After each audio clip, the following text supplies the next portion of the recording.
Olá a todos, eu sou Kleber Crispim, bem-vindos aí ao meu canal secundário Buscando os Originais. Bem pessoal, nesse vídeo nós daremos continuidade ao estudo iniciado no vídeo anterior dessa nova série do canal chamada Lilith, para desmistificar todo o engano que está sendo pregado por aí a respeito também, claro, né, da tal semente da serpente e também, claro, né, a minha opinião eu vou dar ao final da conclusão geral desse estudo. E o que nós iniciaremos aqui, o que estamos dando continuidade aqui, no caso, é a opinião aí de livros, né, como Zohar, Cabala, dentre outros livros ocultistas que vêm sendo permeados, né, pulverizados em alguns ensinos praticados por alguns canais por aí. Então, nós vamos desmistificar tudo isso, né, através desse estudo, que conta as origens, né, de onde surgiu o mito de Lilith. Claro, eu creio que ser um estudo bastante interessante para sabermos as origens e as opiniões daqueles que pensam contrários ao que está relatado nas Sagradas Escrituras. Então, sem mais delongas, né, bora para o estudo, bora para a continuidade do estudo, pessoal. Zohar, o livro do esplendor, gênero cabalista. Segundo Zohar, comentário rabínico dos textos sagrados, quando Elohim criou a Adão, ele fez macho e fêmea, hermafrodita. Depois cortou-o ao meio, chamou a esta nova metade Lilith e deu-a em casamento a Adão. Que blasfêmia. Continuemos. Mas Lilith recusou, não queria ser oferecida a ele, tornar-se desigual, inferior, e fugiu para ir ter com Samael, né, chamado também o diabo. Elohim tomou uma costela de Adão e criou Revá, mulher submissa, dócil, inferior perante o homem. De acordo com Hermínio, Lilith foi feita por Elohim, de barro, à noite, criada tão bonita e interessante que logo arranjou problemas com Adão. O astrólogo, adorador dos astros, assinala que ali começou a eterna divergência entre o masculino e o feminino, pois Lilith não se conformou com a submissão ao homem. O mito de Lilith pertence à grande tradição dos testemunhos orais, também chamado de Halahá. Lembre-se, pessoal, sempre nos vídeos eu sempre digo a vocês, cuidado com as Halahás, com as opiniões e as doutrinas de homens. Fiquem longe disso. É bom conhecer para a gente saber identificar e se afastar disso. Continuemos. Durante os primeiros séculos da era cristã, o mito de Lilith ficou bem estabelecido na comunidade judaica. Lilith aparece no Zohar, o livro do esplendor, uma obra cabalística do século XIII, e constitui o mais influente texto racídico, e no Talmud, o livro dos Hebreus. No Zohar, Lilith era descrita como sucubus, com emissões noturnas citadas como um sinal visível de sua presença. O espírito maligno que empesteava a humanidade acreditava-se, o produto de tais uniões. No Zohar Hadash, seção Utro, página 20, está descrito que Samael, o tentador, junto com sua mulher Lilith, tramou a sedução do primeiro casal humano. Não foi grande o trabalho que Lilith teve para corromper a virtude de Adão, por ela maculada com seu beijo. O belo arcanjo Samael fez o mesmo para desonrar Revá, e essa foi a causa da mortalidade humana. O Talmud menciona que quando a serpente envolveu-se com Revá, atirou-lhe a mácula cuja infecção foi transmitida a todos os seus descendentes. Livro de Shabat, né, deve ser página 146, recto. Em outras partes, o demônio masculino leva o nome de Leviatã e o feminino chama-se Reva. Essa Reva, ou Eva, teria representado o papel da esposa de Adão no Éden durante muito tempo, antes que o Eterno, segundo o Talmud, retirasse do flanco de Adon a verdadeira Revá, primitivamente chamada de Aisha, depois de Reká ou Havá.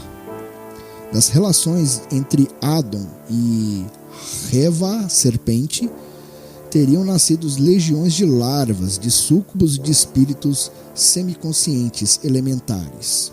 Os rabinos fazem de Leviatã uma espécie de ser andrógeno infernal, cuja encarnação macho, Samael, é a serpente insinuante, e a encarnação fêmea, Lilith, é a cobra tortuosa. Segundo o Sefer Mek Ameler,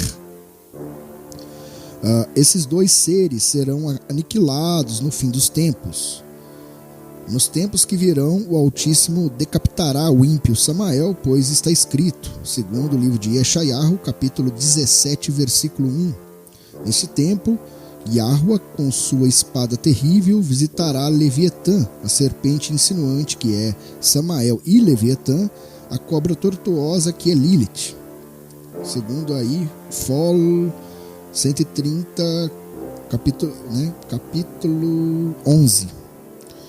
Também, segundo os rabinos, Lilith não é a única esposa de Samael. Dão o nome de 3 outras: Agaraf, Nahemá e Morlaf. Mas das 4 demônias, só Lilith dividirá com o esposo a terrível punição por tê-lo ajudado a seduzir Adon e Revá. Agaraf e Morlaf têm apenas um papel apagado, ao contrário do que acontece com as outras 2 irmãs, Nahemá e Lilith. Percebe-se aqui quão terrível é a doutrina do Zohar, pois eu e você não somos filhos de Adon e Havá, feitos imagem e semelhança de Elohim, e sim, segundo o Zohar, somos na verdade filhos de Samael e Havá, fruto de ato sexual entre ambos. Quanta blasfêmia! Enquanto Adon foi maculado com um beijo de Lilith, Havá, ou Eva, teve um caso com o próprio Samael, isto segundo o Talmud.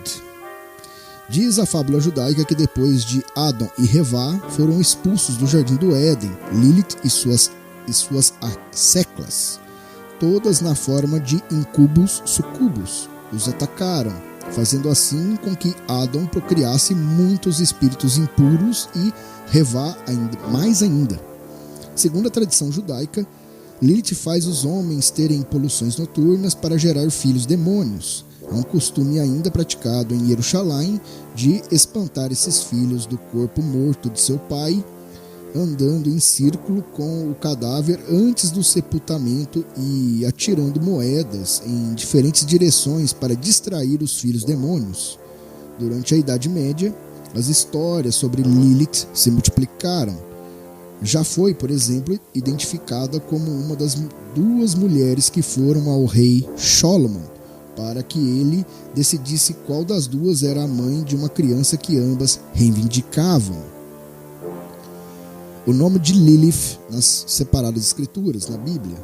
Na Bíblia, o nome de Lilith só aparece uma vez, em Isaías, Yeshayahu, capítulo 34, versículo 14. E as feras do deserto se encontrarão com hienas, e o sátiro clamará ao seu companheiro, e Lilith pousará ali e achará lugar de repouso para si. É claro que Yeshayahu, Isaías, não poderia estar referindo-se a uma mortal que teria vivido milênios antes dele. Quando menciona Lilith, esta se comportando a um demônio da sexualidade que recebia adoração na antiguidade, obviamente. Invocações modernas de Lilith. Tenho até receio de ler isso, viu? Vou até pular essa parte, pessoal. Vou deixar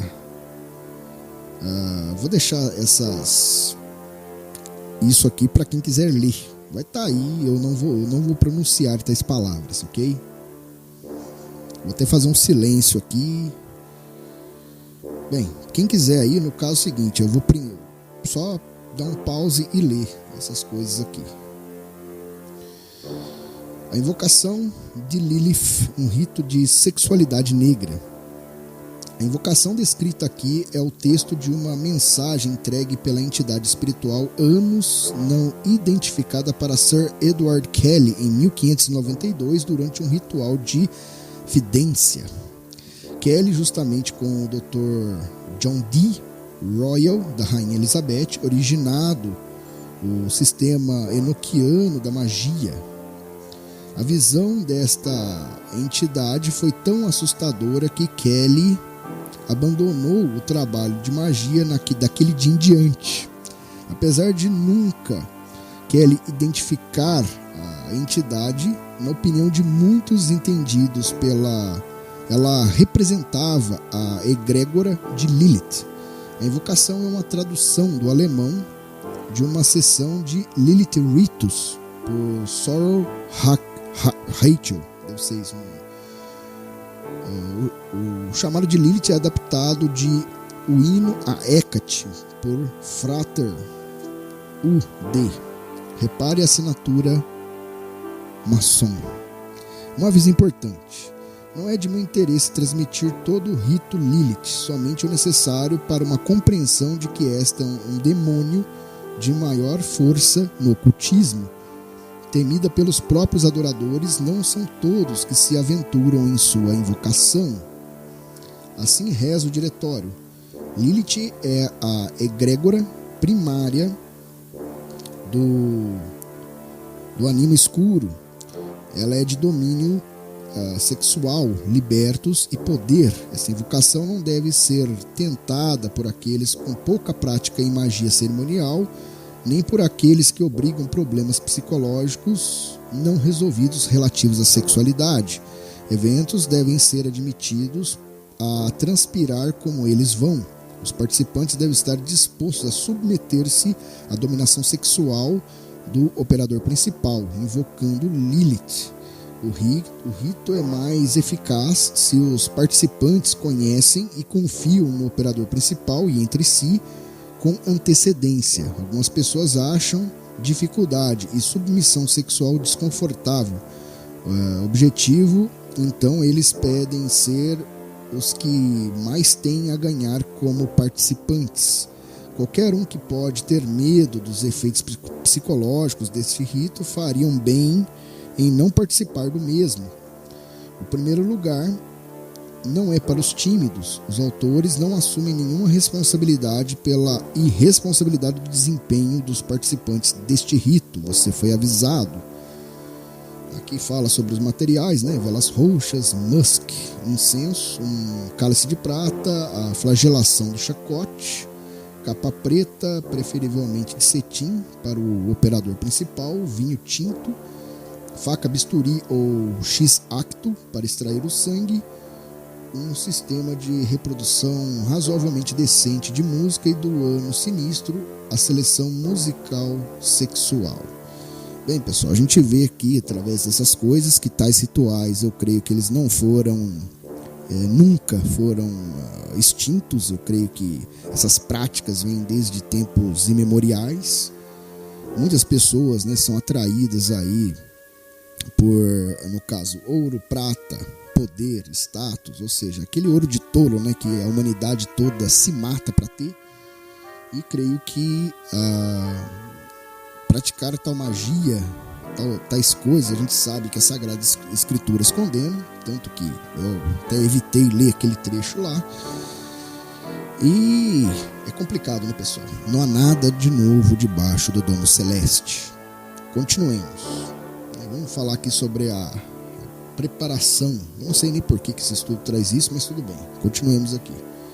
As aplicações desse rito variam consideravelmente. Lilith é Bota, deusa da sensualidade da morte, e a interface entre os dois, uma vez que é um trabalho lunar saturnino combinado. Pode ser abordada como um ensaio ritual da morte, onde, como em tibetano Rod Ritus, a egrégora é convocada para destruir o summoner. ou usados como psicodrama para confrontar o medo sexual do participante e transcendem. Apresentado aqui é um ritual de libertação e alce usado para trazer a palavra de poder da egrégora para a posterior utilização pelos participantes. O ritual deve ser realizado à noite, de preferência durante a lua negra. A conjunção da lua e de Saturno seria especialmente eficaz. Pode-se também consultar fontes astrológicas para obter informações sobre a lua invisível lendária chamada Lilith e mandar para um tempo quando os aspectos astrológicos são propícios para a intenção do trabalho. O rito. No tópico 2 encontramos, o operador principal, nu, sob a capa preta, toma posição no meio do círculo. Ela segura o açoite em sua mão direita, outros participantes sentam em círculo em torno do MOA. A música começa. Bem, tem uma frase aqui que eu vou pular, não vou ler, E no tópico 4 encontramos: eu sou a filha de fortitude e violo cada hora desde a minha mocidade, pois eis que eu sou entendimento, a ciência habita em mim, a ciência habita em mim. Interessante, né? Eita, continuemos aqui. Porque eu estou sombreada com o círculo das estrelas e coberta com as nuvens da manhã, e minha morada é em mim mesmo. Minha empresa é muitos símbolos de harmonia. Símbolos de harmonia. Interessante. Eu sou uma prostituta para alguns que violam-me, e sou uma virgem tal como não me conhece. Os participantes em seguida começam a cantar o mantra. Enquanto eles cantam, a operadora principal deve cair em um diagnóstico profundo transe e invocar o espírito de Lilith em seu corpo. A flesh, carne ela vai comer, beber sangue ela irá. Deve ser a repetição que eles colocam aqui. Enquanto a música continua, um participante, segundo o operador, recita o seguinte: escura é ela, meta brilhante, suas asas são preto, preto sobre o peito, blá blá blá, blá blá blá. Enfim, pessoal, vou pulando aqui, porque tudo isso aqui descreve um ritual e eu não estou afim de ler essas coisas. Eu vou dar uma pulada aqui. Vamos direto para o próximo tópico aqui. Lilith sobre vários aspectos. Outro nome de Lilith é Ishef Zenunim, mulher da prostituição. Na literatura folclórica judaica, ela vive dentro do Vanity, espelhos para seduzir jovens. Alguns pesquisadores dizem se tratar da forma feminina de Leviatã, seu arquidemônio, e a grande prostituta da Babilônia no Apocalipse. Na Cabala, Lilith é associada como o Nehemoth Klipoth da Shell, a antítese da esfera de Malkut, sobre a árvore da vida. Malkut, Nehemoth, é o reino da terra de Assaia, ou o plano material, isto é, coincide com as lendas do Zohar. Lilith, onde está eternamente ligada à terra, livre da maldição da morte, impossível objeto de transcender aos reinos mais elevados. O profeta hebreu Nahum descreve os exércitos da Assíria como ser liderado por Lilith. Os cavaleiros elevam a espada brilhante, a lança reluzente, e há uma multidão de mortos e um grande número de carcaças, e não há fim de seus corpos. Eles tropeçam em seus corpos por causa da multidão da prostituição da prostituta bem favorecida, seria no caso Lilith, a senhora da bruxaria, que vende nações por sua prostituição, e as famílias, através dela, bruxaria. Esse livro, segundo o livro de Nahum, capítulo 3, versículos de 1 a 4. Ela voltou ao Éden no caminho da serpente, que seduziu Revá com o fruto da árvore do conhecimento. Esta era uma imagem recorrente na arte cristã da Idade Média, onde a serpente com a cabeça é retratada de uma mulher. O consorte Lilith, onças de Samael no inferno, mas ela provou ser demais até mesmo para o príncipe das trevas de manusear, que eventualmente providenciou sua volta para o deserto. Nas lendas teutônicas, Lilith é frequentemente associada ao fogo, como ela tem sido descrito como uma criatura linda da cabeça aos umbigos, pretende ser um fogo ardente do naval aos pés. Algumas mitologias dizem que Lilith, enquanto um ser feminino de grande luxúria, apaixonou-se irremediavelmente pelo anjo da morte Samael. Lilith é considerada a primeira bruxa da humanidade, sendo padroeira de todas as bruxas. Uma lenda insiste que Lilith alcançou a imortalidade e casou-se com Samael. Esta seria a mulher mais bela que existe, um dos piores demônios, e seu nome é muito invocado em diversos rituais, inclusive sucubos. Lilith possui o título de Rainha do Inferno. A lenda diz que Lilith, fugindo de Adon, foi ter com os demônios na região do Mar Morto, prostituindo-se com eles e dando origem a filhos igualmente demoníacos. Adão ficou só, e Elohim achou que isso não era bom, sendo que criou uma segunda mulher, Revá. Revá foi também ela seduzida por Lúcifer, e dessa relação nasceu Caim. Segundo o mito, Caim era filho do diabo.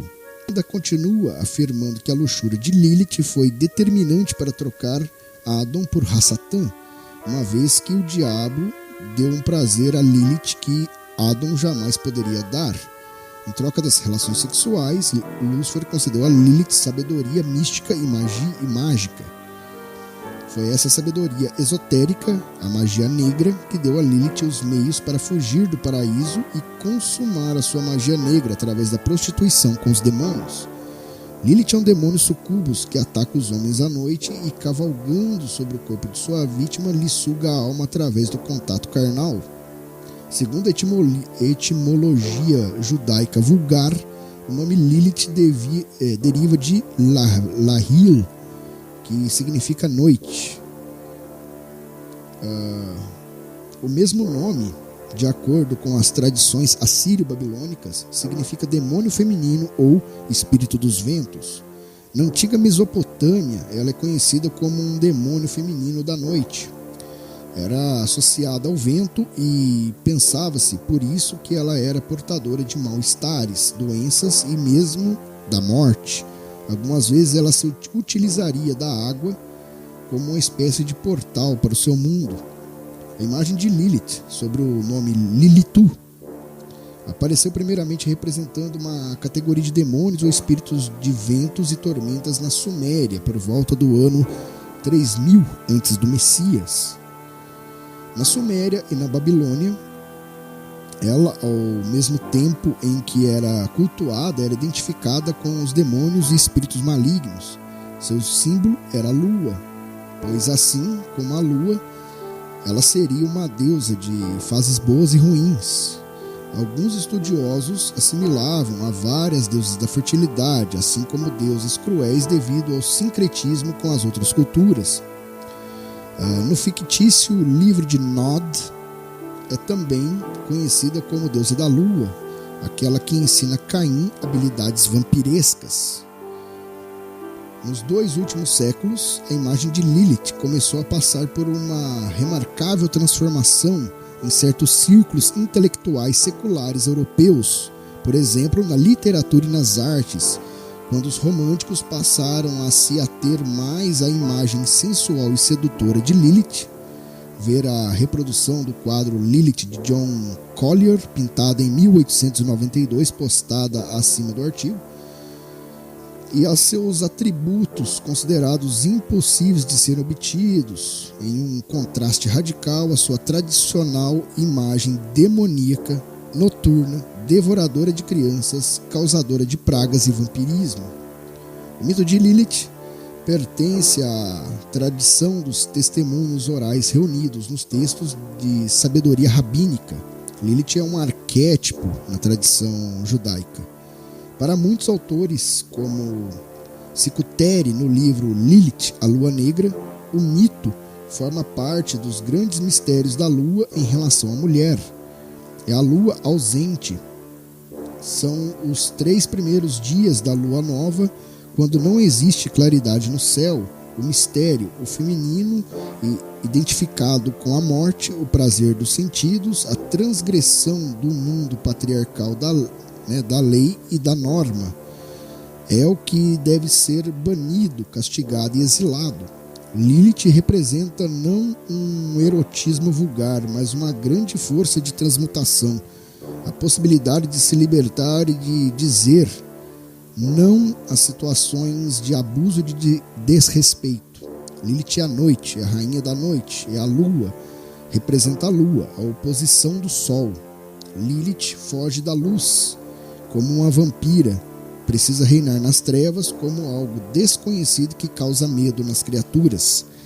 Lilith é a mulher livre, independente, soberba em curvas sensuais e provocantes, e é a dançarina do ventre. Logo, seduz o homem para dominar a fraqueza deste com seu poder maléfico de sedução. Lilith, que é representação em tabuleta de argila da Mesopotâmia. Na figura, as características clássicas: mulher, um demônio, as garras de ave de rapina, as asas, ladeada por 2 corujas e 2 leões, peça datada de cerca de 2000 anos antes do Messias. Bem, pessoal, como vocês podem ver aí, a coisa vai muito além, né? A gente está vendo aí as origens, né? Ela é citada em muitas culturas. Ou seja, é um tipo de ocultismo, paganismo que vem enraizado desde o início dos tempos e que vem se espalhando, né? Geração após geração, cultura após cultura. Isso, claro, vem de certa forma maculando, né? Algumas doutrinas, algumas religiões, principalmente ocultistas, né? Espalhadas, principalmente aí no nosso tempo. Então, pessoal, vou parando esse estudo por aqui. O vídeo já está mais do que longo. E logo, né, nós voltaremos aí, talvez, para a conclusão, né, para a conclusão final, terceiro e último vídeo dessa série. E para a conclusão final, eu acho interessante como a Cabala, o Zohar afirmam algumas coisas que estão sendo afirmadas por alguns canais aí. Lógico que o entendimento sobre a questão da semente da serpente eu vou deixar para fazer ao final, na conclusão final, entendeu? Para a gente estabelecer aqui algo que é muito mais plausível do que todas essas halahás que foram estabelecidas pelo Zohar, pelo Talmud, pela Cabala, que acabam, de certa forma, contaminando, né, o entendimento aí das separadas escrituras. Então é isso, pessoal. Eu vou ficando por aqui. Agradeço a todos aí, né, pelos likes, pelas inscrições, pelos comentários. E, claro, né, agradeço aí a presença a presença de todos vocês aqui no canal. Ajudem o canal a crescer, se possível. Deixem o like, deixem comentários. Compartilhem, né, esse vídeo com o máximo de pessoas que vocês conhecerem. Conhecimento é sempre bom. É bom a gente conhecer tanto as coisas boas quanto as ruins, para que a gente identifique as coisas ruins e possivelmente nos afastamos desses enganos. É por isso, essa a intenção por trás desse canal. E claro, eu venho aí, né, trazendo esse estudo para vocês aí. Então, que o Altíssimo Yahuwah Tsevaot abençoe a cada um de vocês, seus respectivos lares, e que a luz do Mashiach, Yahushua HaMashiach, continue dando norte e um bom entendimento a todos vocês, ok? Fiquem na paz e até o próximo vídeo.